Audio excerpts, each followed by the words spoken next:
Thế giới hôm nay xin chào các bạn. Hà Giang là vùng biên giới cực Bắc của Tổ quốc, nổi tiếng với những phong cảnh non nước hữu tình, khiến bao trái tim say đắm. Nơi mà mọi con suối đều bị đóng chiếm bởi những người ngoại quốc. Bạn sẽ phải ngại ngùng khi thấy họ tắm tiên. Nơi đây còn tập trung nhiều đồng bào dân tộc thiểu số, sinh sống với những phong tục tập quán đa dạng. Bạn có biết người Hà Giang treo chó chết trước nhà để làm gì không? Hay khi đến đây, bạn có thể bất ngờ với hình ảnh những thanh niên chùm đầu đứng bên đường, là họ tìm chỗ có mạng để xem những video không có tiếng nhé. Vậy nên bạn cũng đừng tới gần. Hãy cùng Thế giới hôm nay khám phá thêm 15 điều độc lạ ở Hà Giang khiến bạn phải bất ngờ.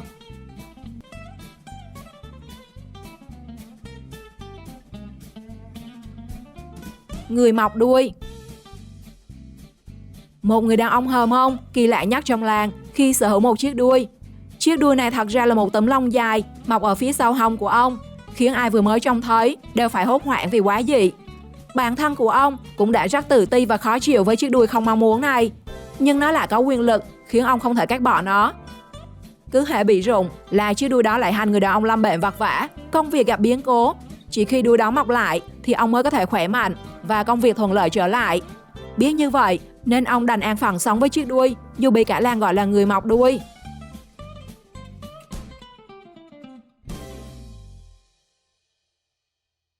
Trai đẹp không thích mặc quần. Các cô các chị thường bảo nhau rằng đẹp trai nên được tha thứ. Không biết với trường hợp trai đẹp như thế này thì có được yêu bất chấp hay không? Anh chàng người Dao này quả thật là một ví dụ của tinh hoa hội tụ phụ nữ rất yêu. Vừa điển trai, thông minh sáng láng, lại còn chăm chỉ làm ăn và chăm lo gia đình. Ngặt một nỗi, anh ta lại không bao giờ mặc quần, cứ thích tơ hơ để nửa thân dưới lồ lộ, khiến nhiều người tá hỏa đỏ mặt. Anh chàng này hoàn toàn không mắc bệnh tâm thần gì cả, từ nhỏ đã không bao giờ mặc quần. Cha mẹ cứ nghĩ lớn lên sẽ biết xấu hổ, tự lấy quần mặc, nhưng nào ngờ 20 mấy năm trời anh cũng không chịu đụng vào chiếc quần. Tặng bình nước inox. Ở miền núi Hà Giang có rất nhiều những nơi thiếu nước sạch nên người dân rất ao ước có được nguồn nước sạch cho sinh hoạt hàng ngày. Nguyện vọng chính đáng ấy đã trở thành hiện thực. Bà con vùng cao ở nhiều xã, mỗi gia đình đều được tặng bình inox. Thế là người dân, không kể đàn ông hay phụ nữ, ai nấy đều tranh thủ đeo trên lưng chiếc bình siêu to khổng lồ. Mỗi bình đều nặng từ 25 đến tận 30 kg về nhà.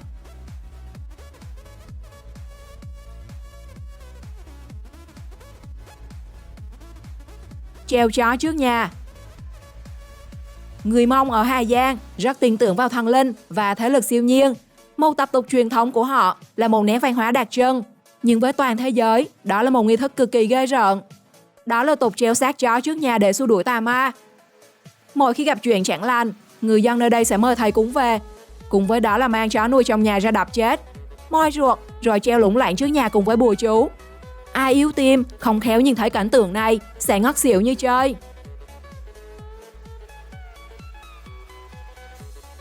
Chặt mía kiếm tiền. Ở phiên chợ Đồng Văn, Hà Giang có một góc bày những cây mía, nhưng không phải để bán mà là để thách đố. Cao thủ nào có khả năng chặt mía làm hai khúc bằng nhau sẽ có tiền thưởng nóng. Tất nhiên là chỉ được quan sát từ xa và chặt dứt khoát một lần. Nhưng tưởng khó nhưng khó không tưởng. Ở một nơi khác, trò thách đố này có vẻ dễ ăn hơn. Chỉ cần chặt đôi thân mía thôi, nhưng kết quả vẫn khó như mong đợi. Tới miền xuôi thì bầu cua tôm cá, còn trên này lại cá độ bàn trò chặt mía. Bán bùa ngải ở chợ. Khi dạo quanh một số khu chợ ở Hà Giang, không khó để bắt gặp những hàng bùa ngải xôm tụ như hàng rau, hàng thịt. Ở đây người ta bày bán đa dạng các loại bùa, phục vụ cho những nhu cầu khác nhau, mà giá cả lại rất phải chăng. Thậm chí bùa yêu cũng được trưng ra. Muốn bỏ bùa phụ nữ thì mua khúc gỗ hình nữ nhân, còn muốn bỏ bùa đàn ông thì mua khúc gỗ hình nam nhân. Thậm chí người ta có bán những lát cát từ khúc gỗ nếu như chỉ muốn dùng ít bùa. Dù công dụng tuy chưa rõ, nhưng những hàng bùa ngải như thế này khiến nhiều người phải lạnh sống lưng.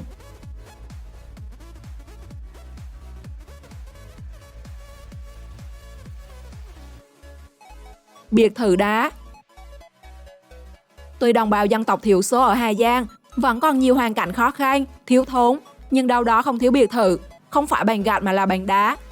Căn nhà đặc biệt này hệt như một biệt phủ, nằm tách biệt với những hộ dân khác.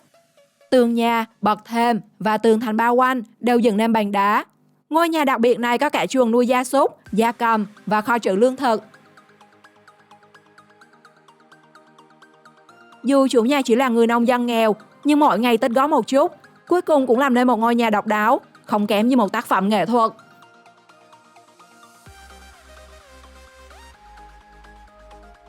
Ngôi nhà tàng hình. Giữa phong cảnh núi non miền Hà Giang xanh thẳm như thế này, thật khó để nhìn ra trong đó là bóng dáng của những ngôi nhà, vì các ngôi nhà đã được hóa trang ẩn mình vào cây cỏ và non nước. Thực chất, phía ngoài tường nhà và hàng rào đã được họa sĩ trang hoàng bằng những bức vẽ bích họa sống động. Những họa tiết trùng với khung cảnh thiên nhiên xung quanh. Ảo đến nỗi, nhìn từ xa, khó lòng nhận ra đâu là tường nhà, đâu là cảnh vật.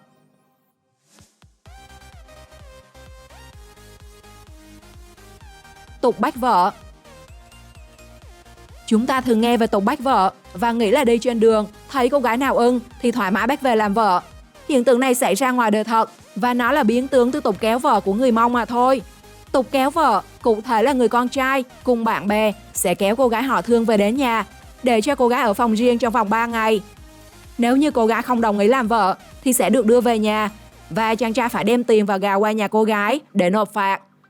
Tục kéo vợ dù sao cũng mang tính nhân văn, nhưng biến tướng thành tục bách vợ đã khiến hủ tục này dần bị xóa bỏ.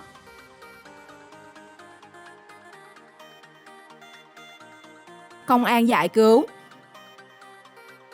Hành động bách vợ tới tận bây giờ vẫn còn diễn ra ở Hà Giang. Một cô gái nào đó đang tung tăng đi trên đường, thì bỗng từ đâu một tên con trai nhảy ra úp sọt cô trong ngỡ ngàng. Trong sự chứng kiến của người đi đường, đó là cảnh tượng bách vợ có thật ngày nay. Khác xưa ở chỗ, công an xuất hiện và giải cứu cho cô gái.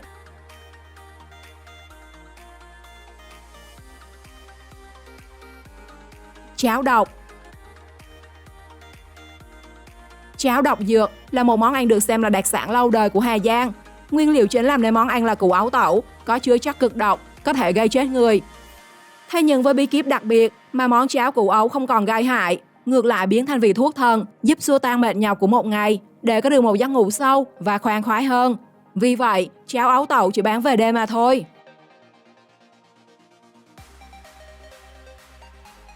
Gà không phao câu.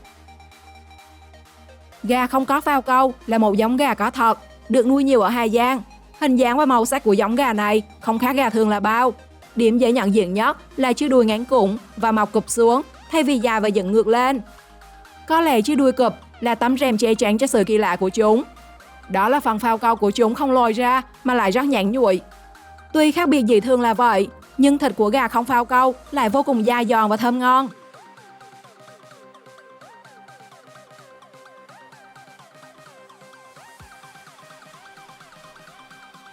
Nhà mái rêu.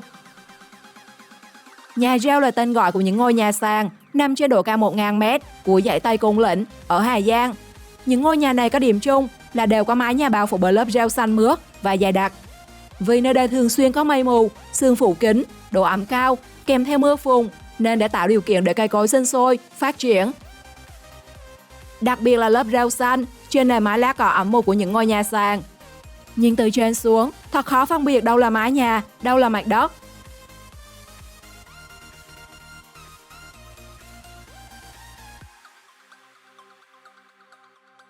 Xem điện thoại.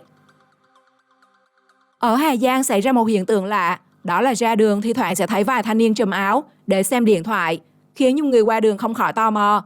Lý do là vùng cao khó bắt sóng 4G, thế nên phải chạy ra đường mới điện thoại được. Nhưng những thanh niên này xem cái chi lạ lắm. Hỏi thì bảo xem phim, mà phim này không biết có bao nhiêu người đóng, mà lại chẳng có tiếng động gì nhỉ? Có bạn nào xem phim này chưa? Thì bình luận cho mọi người biết nhé!